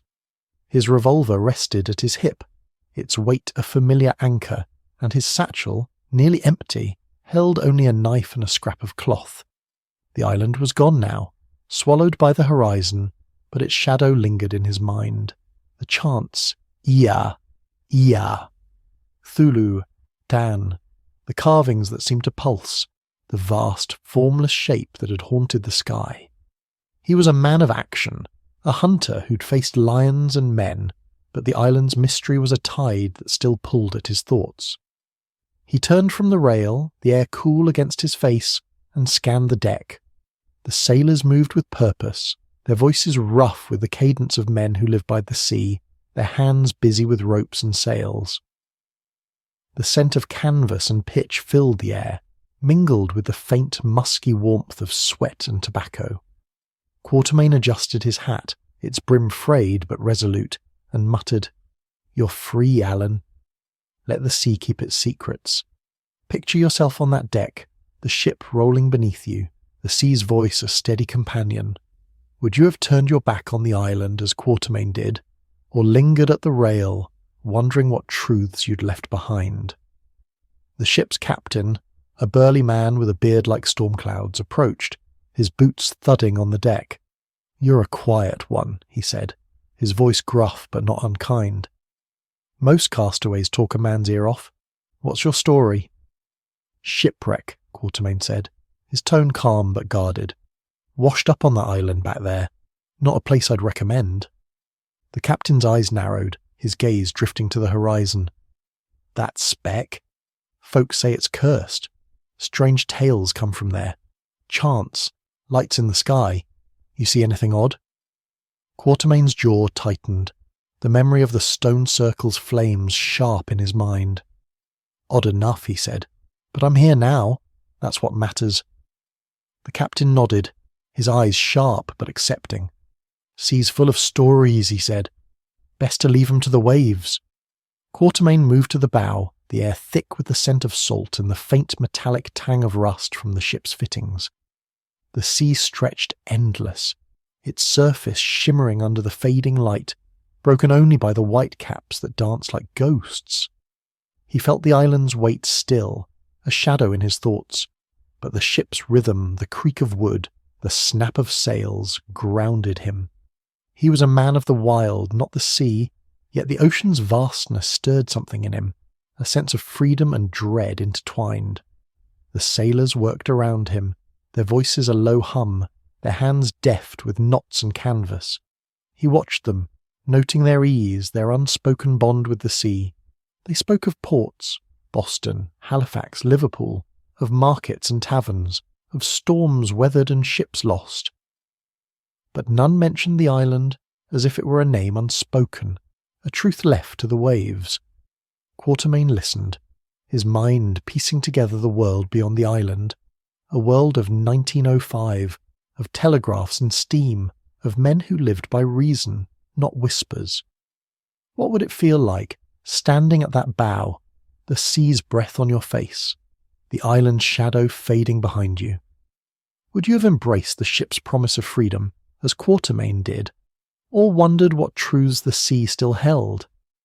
Night fell, the sky a deep velvet pricked with stars, their light cold and distant. The air grew sharper, carrying the briny scent of the sea and the faint smoky warmth of the galley's fire. Quartermain sat among the sailors, their faces lit by a lantern's glow, their voices low as they shared tales of storms and strange seas. One spoke of lights beneath the waves, another of voices carried on the wind. Quartermain listened, his hands wrapped around a mug of bitter coffee, its warmth seeping into his fingers. The island's chants echoed in his mind, their rhythm blending with the sea's pulse, but he pushed them away, focusing on the sailors' words, their stories a tether to the world he knew. He rose, the deck swaying beneath him, and returned to the rail. The sea was dark now, its surface a mirror of the sky, broken only by the faint glow of phosphorescence in the waves. The air was thick with salt and the faint earthy musk of damp canvas. He felt the island's presence still, a weight in his chest, but the ship's movement was a promise of escape, a path back to the world of men. He wondered if the sea would let him go, or if its tide would follow, a shadow woven into his soul.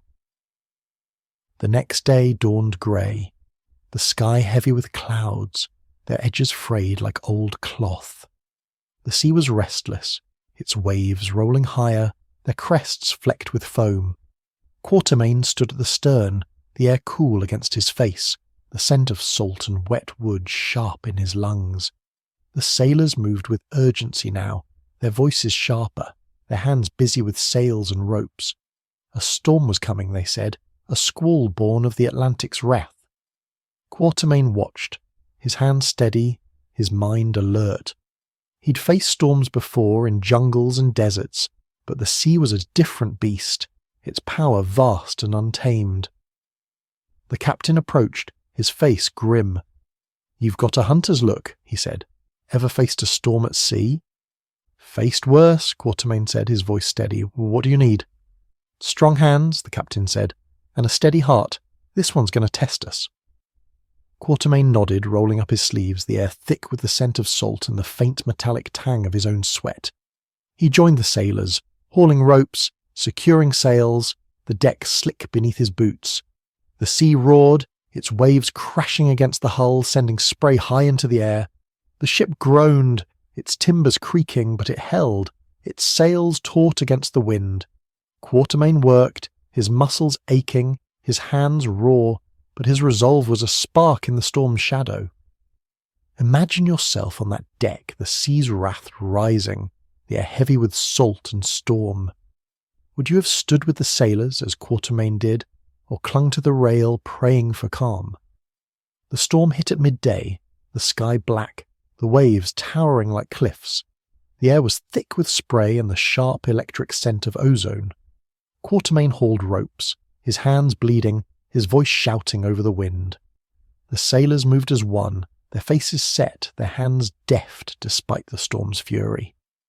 The ship pitched, its deck slick with water, but Quartermain held his ground, his hunter's instincts sharp, his mind focused. The island's shadow lingered, a weight in his thoughts, but the storm was a new foe, one he could fight with muscle and will. The storm passed by dusk, the sea calming, its surface shimmering under a sky clearing to stars. Quartermain stood at the rail, his breath ragged, his coat soaked with spray. The air was cool, carrying the scent of salt and the faint musky warmth of wet canvas. The sailors clapped his shoulders, their voices rough with relief, their faces lit with the camaraderie of men who'd faced the sea and won. The captain approached, his beard damp, his eyes bright. "You're no stranger to a fight," he said. "We'd have been worse off without you." "Just glad to be here," Quartermain said, his voice weary but steady. "Where are we headed?" "Boston," the captain said. 2 days, if the sea's kind." Quartermain nodded, his eyes on the horizon, the sea stretching endless before him. The island was gone, its shadow fading, but its weight lingered, a faint pulse in his chest. He leaned against the rail, the wood cool against his hands, the air thick with the scent of salt and freedom. The ship sailed on, its sails full, its rhythm a steady companion. The stars above burned bright, their light a promise of the world beyond, a world of 1905, of ports and men and reason. Envision yourself at that rail, the sea's voice fading, the horizon a promise of a new dawn. Would you have looked forward, as Quartermain did, or glanced back, wondering if the sea still whispered its truths? He turned from the rail, the deck steady beneath his feet, the air cool against his skin. The island was a memory now, its chants silent, its carvings hidden. But its shadow lingered, a faint echo in his mind, a reminder of the tide that had pulled at his soul. He walked to the bow, the sea's rhythm a steady pulse, the stars a map to guide him home.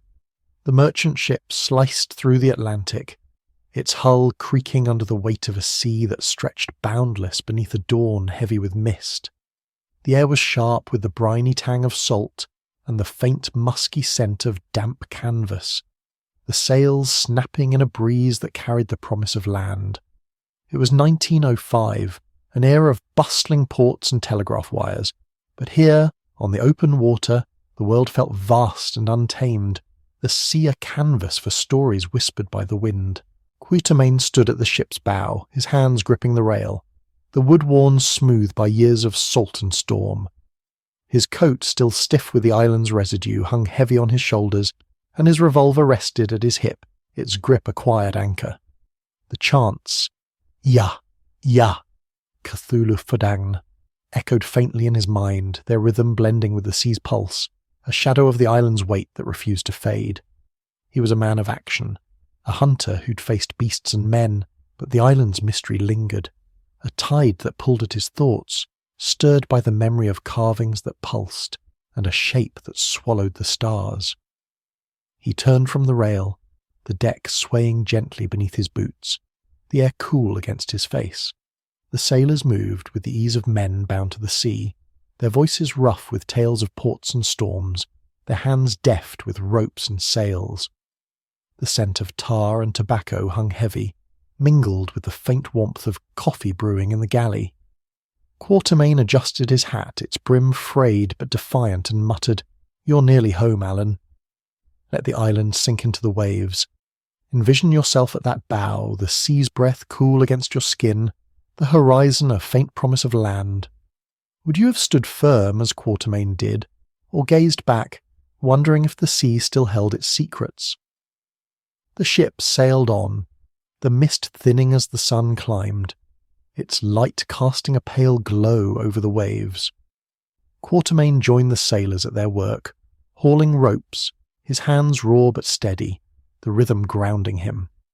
The deck was slick with spray, its planks creaking underfoot, and the air carried the sharp tang of salt and the faint metallic bite of rust from the ship's fittings. The sailors spoke of Boston, their voices alive with talk of markets, taverns, and the clamour of a city that felt a world away from the island's silence.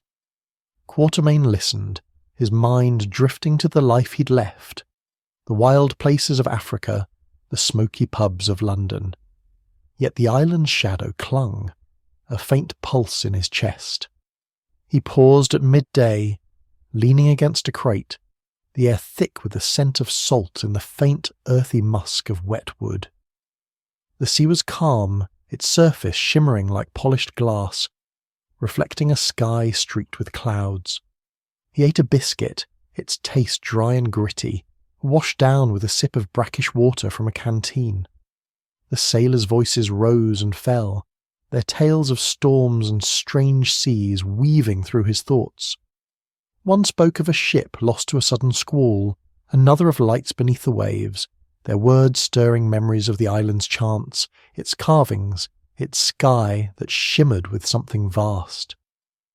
Quartermain moved to the stern, the air cooler here, carrying the faint, acrid scent of smoke from the galley's fire. The sea stretched behind him, its horizon empty, the island long gone, yet its weight lingered, a shadow in his mind. He felt the ship's rhythm, the creak of wood, the snap of sails, and let it anchor him to the present. He was a man of reason, not superstition, yet the island's mystery was a tide that refused to ebb, its whispers a faint echo in his thoughts. What would it be like, standing at that stern, the sea's voice a steady pulse, the island's shadow a memory you couldn't shake? Would you have embraced the journey forward, as Quartermain did, or lingered in thought, tracing the truths you'd left behind? The captain joined him, his boots heavy on the deck, his beard flecked with salt. "You're a quiet one," he said, his voice rough but warm. "Most men would talk of their escape. What did you find on that island?" "Trouble," Quartermain said, his tone even, his eyes on the sea, "the kind that sticks in your bones." The captain nodded, his gaze drifting to the horizon. "That place has a reputation," he said. "Sailors avoid it, say the sea there sings strange songs." "It does," Quartermain said, his jaw tightening. "But I'm done with its tune." The captain clapped his shoulder, his hand strong. "Boston will set you right," he said. "A city's noise drowns out the sea's whispers." Quartermain nodded, but the island's shadow lingered, a faint weight in his chest. He returned to the bow, the air thick with the scent of salt and canvas, the sea's rhythm a steady companion. The horizon grew sharper, a faint line of land emerging, its edges soft in the mist. Boston, the sailor said, a city of brick and bustle, a world of 1905 where men lived by reason, not chance. Yet Quartermain felt the island's pull, a tide that tugged at his thoughts, its carvings and chants a puzzle he couldn't fully leave behind. Night fell, the sky a deep indigo pricked stars, their light cold but steady. The air was sharp, carrying the briny tang of the sea and the faint smoky warmth of the galley's fire. Quartermain sat among the sailors, their faces lit by a lantern's glow, their voices low as they shared tales of ports and storms. He listened, his hands wrapped around a mug of coffee, its bitterness grounding him. The island's chants echoed faintly, their rhythm blending with the sea's pulse, but he pushed them away, focusing on the sailors' words, their stories a tether to the world he sought. The ship sailed on, the sea calm, its surface shimmering under the stars. Quartermain stood at the rail, the deck steady beneath his boots, the air cool against his face. The scent of salt and wet wood filled his lungs, a reminder of the island he'd left behind. He felt its weight still, a shadow in his thoughts. But the horizon was a promise now, a city waiting to pull him back to the world of men. He wondered if the sea would let him go, or if its tide would follow, a whisper woven into his soul. Imagine yourself at that rail, the stars burning above, the sea's voice a fading echo, the promise of land a light in the distance. Would you have held fast to that promise, as Quartermain did, or wondered if the sea's truths still lingered? The next day dawned clear, the sky a pale blue, the sea sparkling under a sun that warmed the air. Quartermain stood at the bow, the deck swaying gently, the air thick with the scent of salt and the faint musky warmth of drying canvas. The sailors shouted, their voices alive with the sight of land, Boston's harbour, its docks bustling with ships, its skyline a jagged line of brick and smoke. Quartermain's heart quickened, his hands gripping the rail, the wood cool against his palms. The island was gone, its shadow fading, but its weight lingered, a faint pulse in his chest. He disembarked in Boston, the dock solid beneath his boots, the air thick with the scent of coal and fish, the clamour of voices and carts a stark contrast to the island's silence. The city was alive, its streets bustling with men in suits, women in long skirts, the clatter of horse-drawn carriages and the hum of progress. Quartermain walked, his steps steady, his eyes scanning the crowd. The island's chants were faint now, a whisper in his mind, but its shadow lingered, a puzzle he couldn't fully shake. He found a tavern, its air thick with the smell of ale and tobacco, its tables scarred and worn. He sat, his hands wrapped around a glass, its contents sharp against his tongue. The patron spoke of trade, of politics, of the world of 1905, a world of reason, not superstition. Yet Quartermain felt the island's tide, a faint pull in his thoughts, its carvings and chants, a memory that refused to fade. Envision yourself in that tavern, the city's noise a steady hum, the island's shadow a faint echo in your thoughts.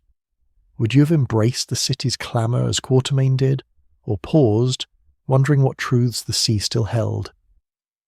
He left the tavern, the streets alive with the rhythm of Boston, the air thick with the scent of smoke and progress.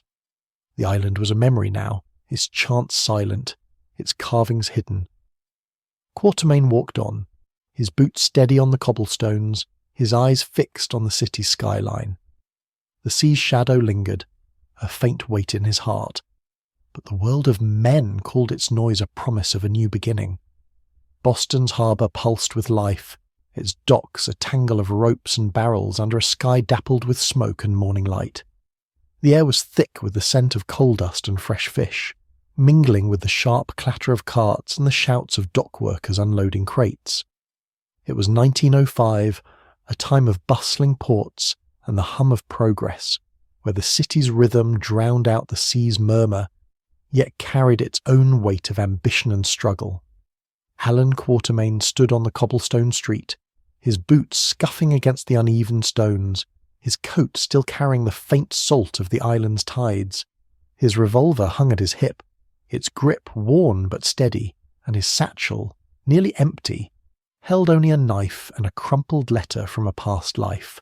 The chants, Iya, Iya, Cthulhu Eftan, lingered as a faint echo in his mind, their rhythm a shadow that blended with the city's noise. The island was gone, its cliffs and carvings lost to the sea, but its weight clung to him, a puzzle that refused to fade. He moved through the streets, his steps deliberate, his eyes scanning the crowd. Men in stiff collars, women in long skirts, children darting through the chaos with shouts of laughter. The air was alive with the clop of hooves, the creak of wagon wheels, and the faint metallic tang of coal smoke from nearby factories. Quartermain adjusted his hat, its brim frayed but resolute, and muttered, "You're back in the world, Allan. Let the city drown out the sea. Picture yourself in that bustling harbour, the air thick with the scent of progress, the sea's shadow a faint memory in your thoughts. Would you have walked on, as Quartermain did, or paused, wondering if the island's truth still lingered?" He found a boarding house near the docks, its walls weathered brick, its windows smudged with soot. The air inside was warm, heavy with the smell of boiled cabbage and old wood, the floor creaking under his boots. The landlady, a woman with sharp eyes and a voice like gravel, handed him a key, her gaze lingering on his salt-stained coat. "You look like a man who's seen trouble," she said, her hands smoothing her apron. "Trouble finds me," Quartermain said, his tone calm but weary. "I just need a place to rest." She nodded, her eyes narrowing. "Rest doesn't come easy in a city like this," she said. "Mind yourself." Quartermain climbed the narrow stairs, the air thick with the scent of dust and wax, and entered a small room, its walls papered in faded green, its bed sagging under a thin quilt. He sat, his revolver across his lap, the city's noise a steady hum beyond the window, voices, carts, the distant whistle of a steamship. The island's chants were faint now, a whisper in his mind, but its shadow lingered, a weight that pressed against his thoughts. He was a man of action, a hunter of wild places, yet the city's rhythm felt foreign, its clamour a stark contrast to the island's silence. He walked the streets, his eyes sharp, his mind piecing together Boston's pulse. The city was alive with trade, barrels of fish, crates of textiles, ships unloading goods from across the Atlantic. The air carried the scent of tar and salt, mingled with the faint, sweet warmth of bread baking in a nearby shop. He passed a newsstand, its papers shouting of politics and progress, of a world moving forward while the island's memory tugged at his soul. The chants, the carvings, the shape in the sky. They were shadows now, but shadows with weight. A puzzle he couldn't fully leave behind. What would it feel like? Walking those streets, the city's noise a steady companion, the island's shadow a faint echo in your heart. Would you have embraced the city's rhythm, as Quartermain did, or paused, tracing the truths you'd left behind? He entered a tavern, its air thick with the smell of ale and tobacco, its tables crowded with sailors and dock workers. He sat, his hands wrapped around a glass, its contents sharp against his tongue. The patron spoke of trade routes, of storms weathered, of ships lost to the sea's wrath. Quartermain listened, his mind drifting to the island, its stone circle, its flames, its chants that had pulsed like a heartbeat. He leaned toward a sailor, his voice low. "Ever hear of an island, out past the usual routes? Strange folk, strange stories." The sailor's eyes narrowed, his face weathered by years at sea. "Plenty of islands out there," he said, his voice rough. "Some say there's one with folk who pray to the sea, lights in the sky, voices on the wind. Best to steer clear." "Too late for that," Quartermain said, his jaw tightening. What do they pray to? The sailor shrugged, his eyes on his glass. Old tales, he said. Something about a dreamer in the deep. Sailors don't linger to find out. Quartermain nodded, the island's shadow sharper now, its chance a faint pulse in his thoughts.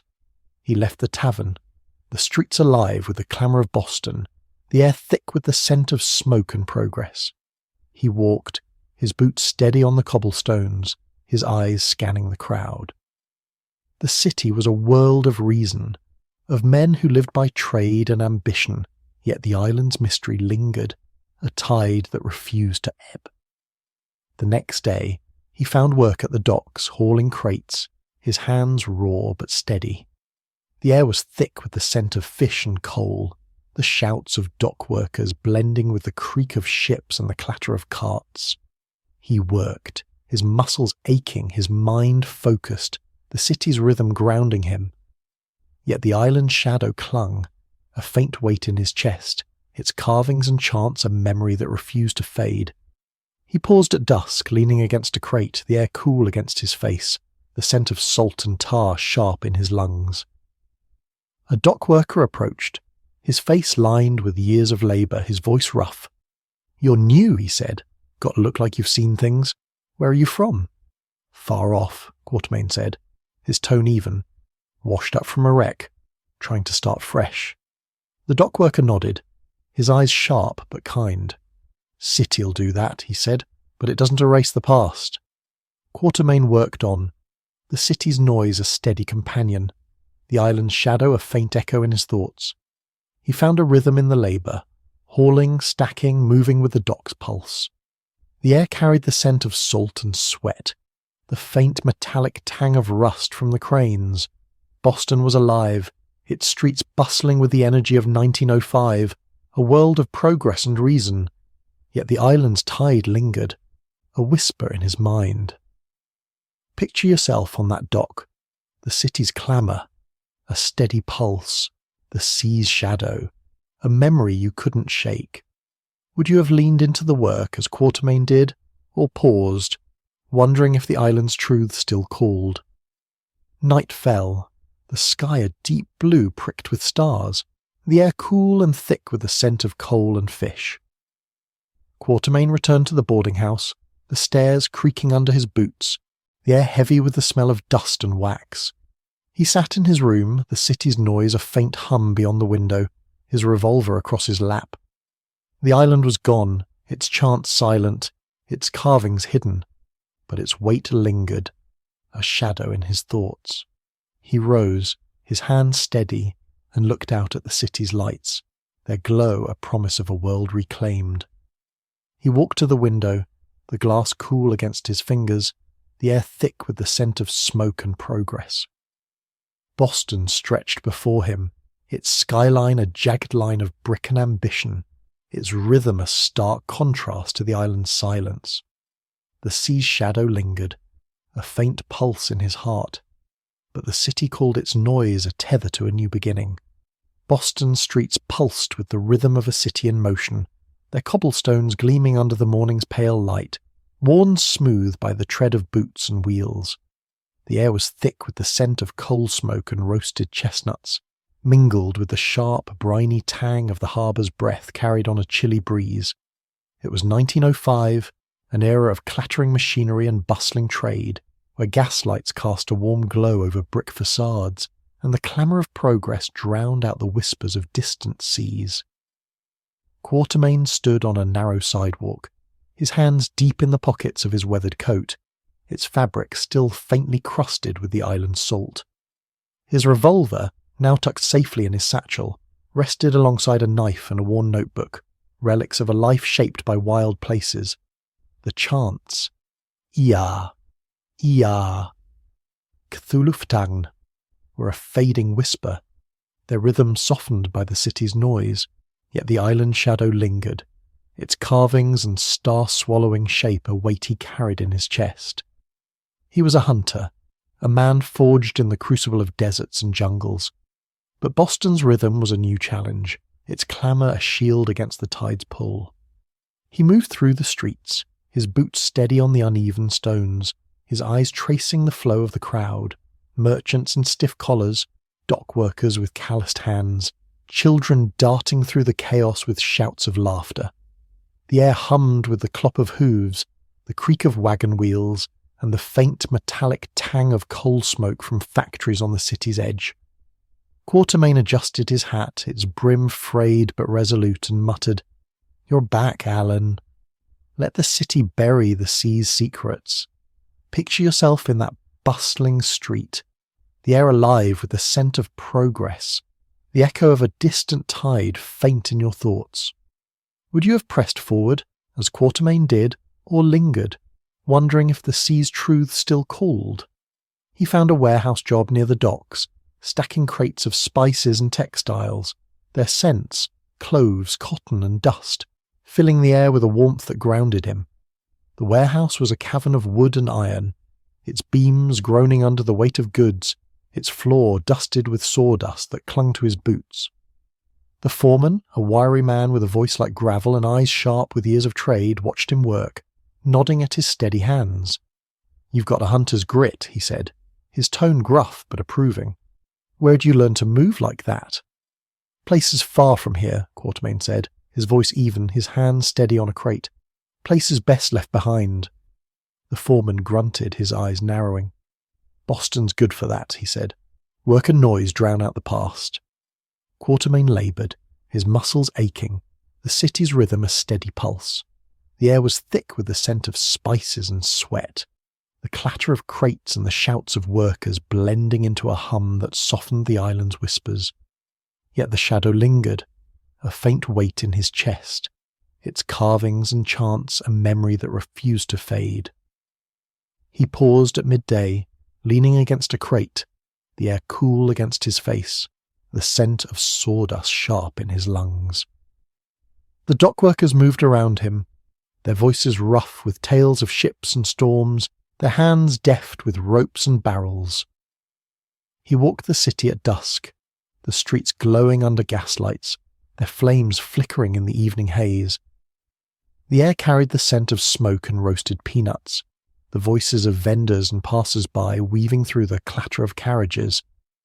He passed a market, its stalls piled with fish and produce, the air thick with the briny tang of cod and the sweet warmth of fresh bread. A vendor, her hands red from handling fish, met his gaze, her eyes sharp but curious. "You're new," she said, her voice warm but cautious. "Got a look like you've seen things." "More than I'd like," Quartermain said, his tone low, his eyes steady. "Ever hear tales of an island, out beyond the roots? Strange folk, strange names." Her hand stilled, her eyes narrowing. "Sailors talk," she said. "Say there's a place with folk who pray to the sea. Lights in the sky, voices on the wind. Best to forget it." Quartermain nodded, the island's shadow sharper now, its chants a faint pulse in his thoughts. "Some things don't stay forgotten," he said, and moved on, the market's clamour fading behind him. What would it feel like, standing in that market, the air heavy with the scent of fish and bread, the island's echo a faint murmur in your heart?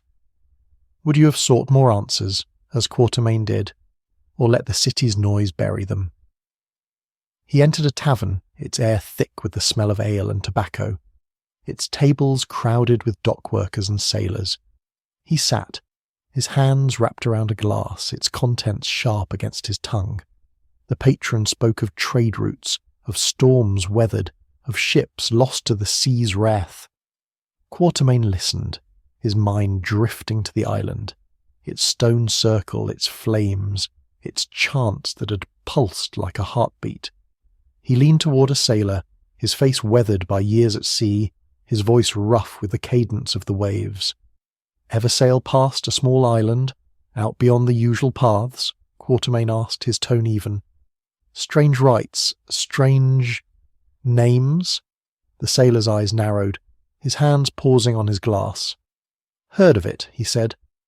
"Place sailors steer clear of. Lights in the sky, voices on the wind. They say it's cursed." "Cursed or not, I was there," Quartermain said, his jaw tightening. "What do they worship?" The sailor shrugged, his eyes on the table. "Something old," he said. "Something that dreams in the deep. Best to leave it be." Quartermain nodded, the island's shadow a faint pulse in his thoughts. He left the tavern, the streets alive with the rhythm of Boston, the air thick with the scent of smoke and progress. He walked, his boots steady on the cobblestones, his eyes scanning the crowd. The city was a world of reason, of men who lived by trade and ambition, yet the island's tide lingered, a whisper in his mind that refused to fade. The next day he returned to the warehouse, the air thick with the scent of spices and sawdust, the clatter of crates a steady rhythm. He worked, his hands raw but steady, the city's pulse grounding him. Yet the island's shadow clung, its carvings and chants a memory that refused to fade. He paused at dusk, leaning against a barrel, the air cool against his face, the scent of tar and salt sharp in his lungs. A dockworker approached, his face lined with years of labour, his voice rough but kind.